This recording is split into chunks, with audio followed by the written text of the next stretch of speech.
everyone. My name is Anna Ecker, and today I will be presenting a financial statement analysis of Boston Children's Hospital for 2023 as part of the HPML 523 or Healthcare Finance course.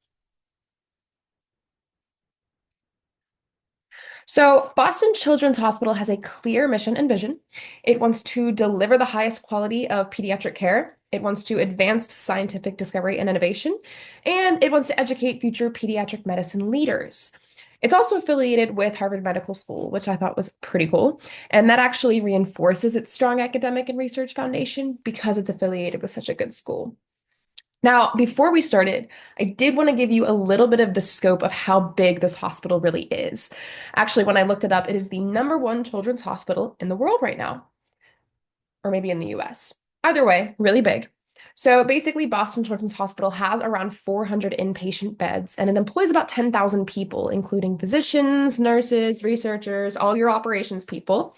And the hospital has multiple buildings and research facilities, just as WVU does. But the one that we're discussing today is the one located in Longwood Medical Area of Boston. Now, I wanted to look at the Boston Children's financial performance in 2023. So this overview included revenue, expenses, operating loss, and net income. And the first thing that's going to jump out at you is how big the revenue actually is. It is $3.56 billion. Now, what you want to pay attention to is the difference between the revenues and the expenses there, because the expenses are actually more than the revenues. It is $3.78 billion. Now, you're probably wondering, hold on a second. I see an operating loss there of $218.4 million. How in the world is there a positive net income of $258.3 million? And that's something that we'll get to later on. But for right now, I want you to pay attention to really high revenue, even higher expense. So, Boston Children's generates revenue from multiple sources. Net patient services revenue, research grants and contracts, indirect costs, and a bunch of other things that we'll discuss. But the one that's really important is the net patient services revenue. Now, from our class, we know that that is a critical component of a hospital's financial health because it actually represents the revenue generated directly from patient care services after accounting for deductions, such as contractual allowances, bad debt, charity care, and so on. So the thing that you have to pay attention to here is that Boston Children's net patient services revenue is significantly higher than the other breakdowns of revenue. So $2.85 billion compared to the rest of them in millions. Very significant. Now we looked at the revenue. Let's look at the expenses. So we know here that the expenses are $3.78 billion. The revenue, $3.56 billion. So why are the expenses so much higher? Now, the hospital allocates funds to essential areas, such as salaries and benefits, medical supplies, research, and infrastructure.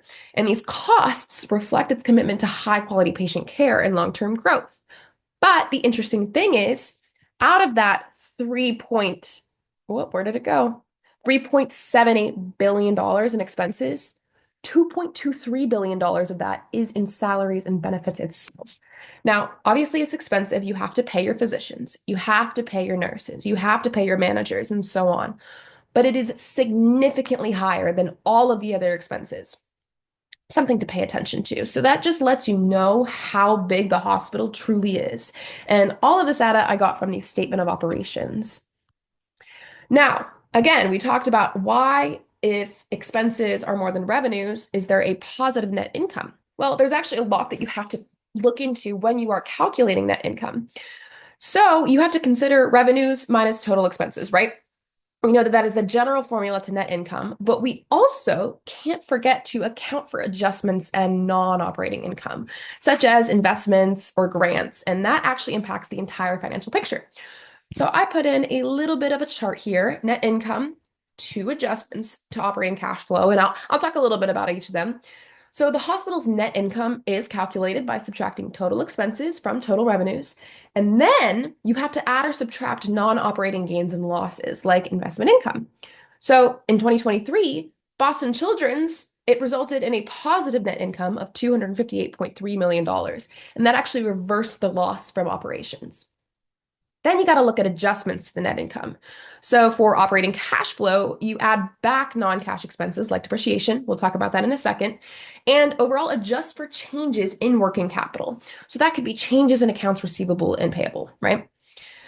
Now, your operating cash flow. This is the cash generated by or used by the hospital's core operating activities. It accounts for non-cash items like depreciation, like gains and losses on investments, changes in assets and liabilities, and that provides a better picture of how cash moves throughout the organization. And obviously, that's going to differ depending on the type of organization, the size, the scope, the scale, whatever you want to call it, it's going to be different.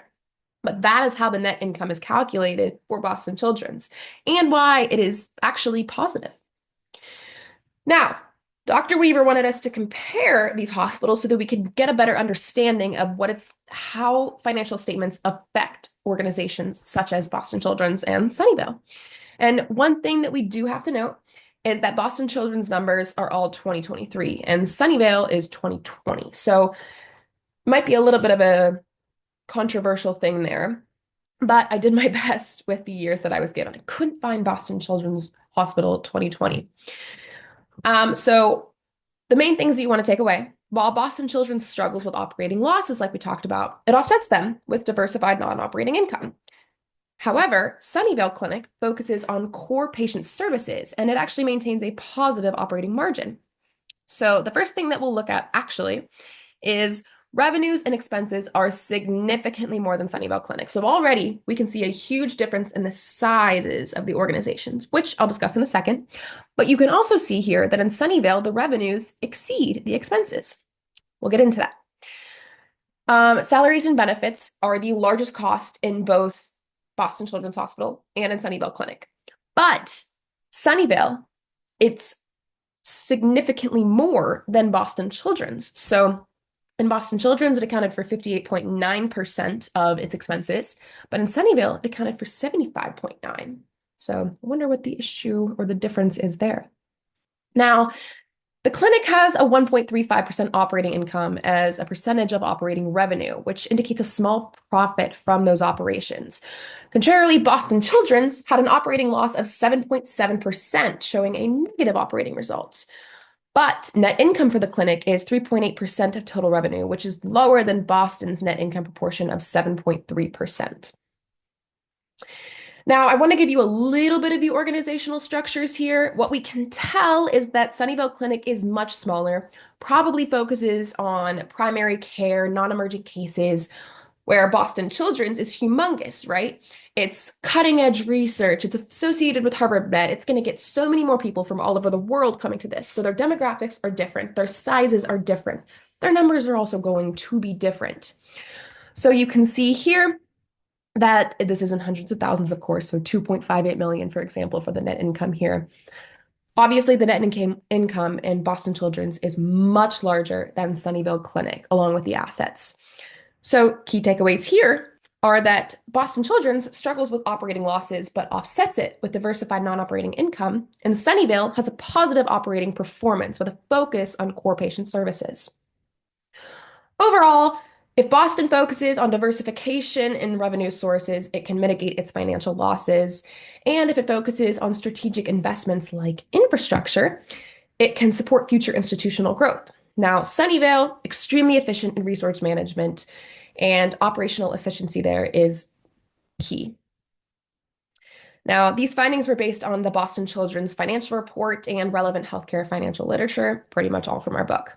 Thank you for your time, and of course, please email me with any questions that you have. Have a good day.